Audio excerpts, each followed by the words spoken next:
Hello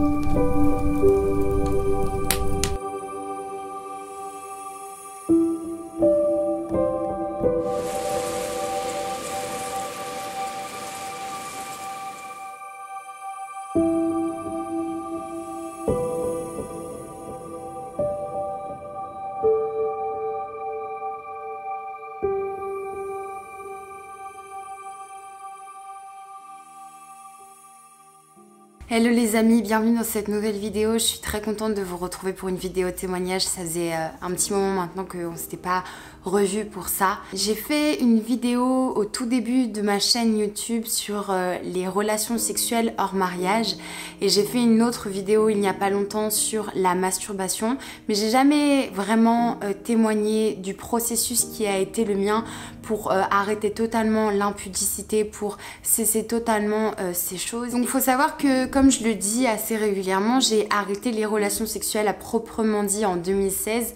Je parle de relations sexuelles avec pénétration, mais ça a été un long processus pour arrêter toute forme d'impudicité, que ça soit personnel ou voilà les préliminaires, les moments où la température monte, les choses où elles sont un petit peu mitigées, où c'est pas très clair finalement. Je me rappelle de ces fois où après être tombée dans l'impudicité, après avoir fait des préliminaires, j'avais toujours ma conscience qui me disait non, tu peux pas aller plus loin, c'est pas possible, là c'est déjà tellement énorme, c'est déjà tellement grand ce qui est en train de se passer, Noémie, stop.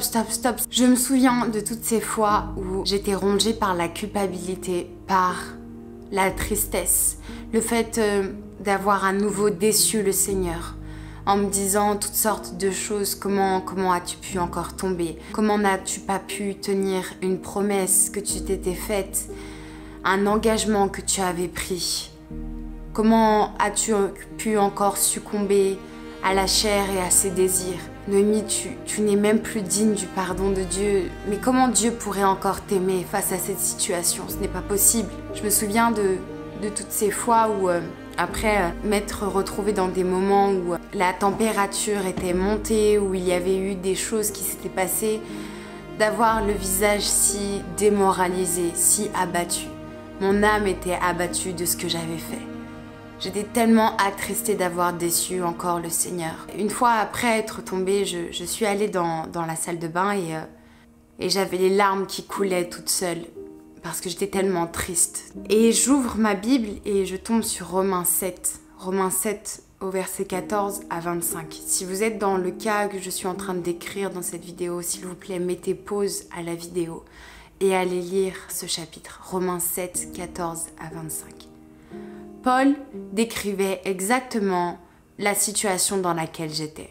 Mon esprit voulait quelque chose et ma chair m'emmenait vers ce qui était mal aux yeux de Dieu. Mon corps m'emmenait dans la chair alors que mon esprit voulait glorifier et servir Dieu. Les deux avaient des désirs contraires. Je disais, Seigneur, c'est ça que je vis. Je veux te servir, je veux arrêter l'impudicité, je veux que tout ça cesse. Ma chair, Seigneur, ma chair m'attire vers ces choses. Et j'étais tiraillée entre le fait d'avoir ressenti du plaisir, d'avoir pris du plaisir à ce moment, et la culpabilité d'avoir déçu Dieu, et sachant que j'avais fait ce qui était mal aux yeux de l'Éternel. Et il y avait ce combat à l'intérieur de moi. Ça me prenait toutes mes pensées, mon énergie, toute ma foi. Un jour, je suis arrivée dans mon église et il y avait des louanges et je suis tombée au sol en disant « Seigneur, pourras-tu encore me pardonner ?» Et d'un cœur sincère, je lui disais « Je sais que je t'ai déjà demandé pardon sur ça. Je sais, mais ce que je veux, c'est avancer. Je ne veux plus reculer. Seigneur, aide-moi à avancer maintenant. » Et il y a eu comme cette révélation au-dedans de moi. Je ne devais plus me laisser emporter par le poids de la culpabilité, mais je devais me repentir, demander pardon et changer de direction. Prendre des décisions qui allaient peut-être me faire mal, qui étaient contraires au désir de ma chair, mais qui étaient pour le bien de mon esprit. Se repentir, c'est se détourner, changer de direction, reconnaître ses péchés éprouver du remords. 2 Corinthiens 7 au verset 10 nous dit « En effet, la tristesse selon Dieu produit une repentance à salut dont on ne se repent jamais, tandis que la tristesse du monde produit la mort. » Et lorsque j'étais par terre et que j'étais mal, c'est comme si le Seigneur me disait « Ta tristesse doit produire une repentance qui est à salut. » Et non t'enfermer dans ta tristesse, te morfondre, t'accabler par la culpabilité et abandonner la foi, abandonner toute chose de l'esprit. Alors voilà, se repentir, c'est dire et admettre ce que l'on a fait. Il faut regretter ce que l'on a fait. Ce n'est pas seulement « Oh, j'ai péché, mais je demanderai pardon à Dieu et Dieu me pardonnera ». Il faut d'un cœur sincère regretter ce que l'on a fait. Il faut croire au pardon parce que dans 1 Jean 1, 9, la Bible dit « Si vous confessez vos péchés, il est fidèle et juste pour vous les pardonner. » Hébreux 8 au verset 12 nous dit « Parce que je pardonnerai leurs iniquités et que je ne me souviendrai plus de leurs péchés. » Et c'est l'Éternel qui dit ça. Il faut aller de l'avant. Oui, tu es tombé. Oui, tu éprouves des remords, tu as confessé ton péché. Mais il est important que tu fasses les bonnes choses pour demain. Tant que tu es en vie, c'est une occasion qui t'est donnée pour faire mieux qu'hier. Alors, lève-toi et va de l'avant. Comme je disais précédemment, il est important de mettre des stratégies en place. Nous ne pouvons pas demander indéfiniment pardon et retomber dans les mêmes pièges encore et encore. Et ces stratégies nécessitent de se priver de certaines choses, de se priver d'être dans une intimité avec un homme ou avec une femme, d'être tous les deux tout seuls, de se priver de certains baisers, de certains attouchements, de certaines caresses qui pourraient provoquer des choses. Éviter peut-être certains sujets de conversation. Peu importe, demandez au Seigneur la stratégie à adopter pour que l'impudicité ne règne plus dans votre vie. Que ça soit au travers des relations sexuelles, au travers de la masturbation, au travers de la pornographie. Il est important, mes amis, que nous mettions en place des stratégies pour ne plus donner l'occasion à notre chair ou au diable de nous tenter et que nous tombions. Crois fermement que si tu confesses tes péchés, le Seigneur est juste et fidèle pour les pardonner. Mais relève-toi également après cela. Relève ta tête. Mets en place des stratégies pour ne pas retomber et avance. Si tu continues à faire les mêmes choses, tu retomberas. Je n'ai jamais vu personne qui, lorsqu'il est tenté, met la tentation devant son nez et ne tombe pas. La Bible dit que celui qui se croit debout prenne garde à ne pas tomber. La chair est faible, mais l'esprit est bien disposé. C'est ce que Jésus dira. Alléluia. Je sais la culpabilité et la tristesse que l'on peut ressentir. Mais je sais également la force qui peut venir du Seigneur et le courage qui peut être le nôtre d'agir. Agir pour ne plus retomber. Agir pour être convaincu du péché. Agir pour fuir l'impudicité.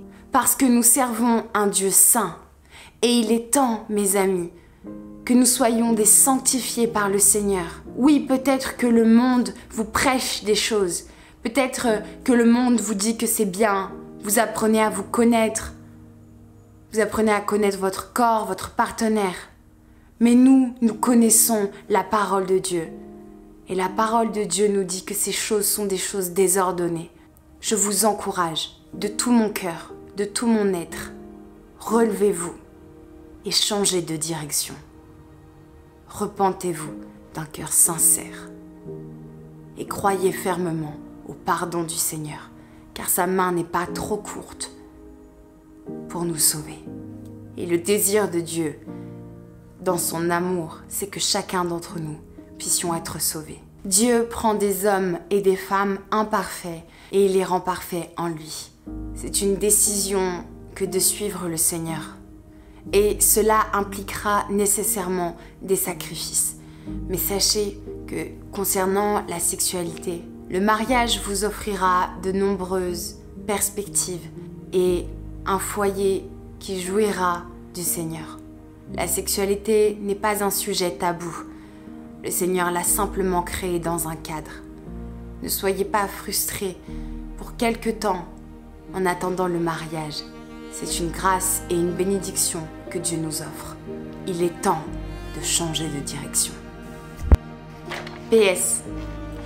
Si vous avez un doute sur la fidélité de Dieu ou le fait que Dieu puisse vous pardonner, je vous invite à lire l'Ancien Testament, notamment les Juges, Jérémie et tous ces livres.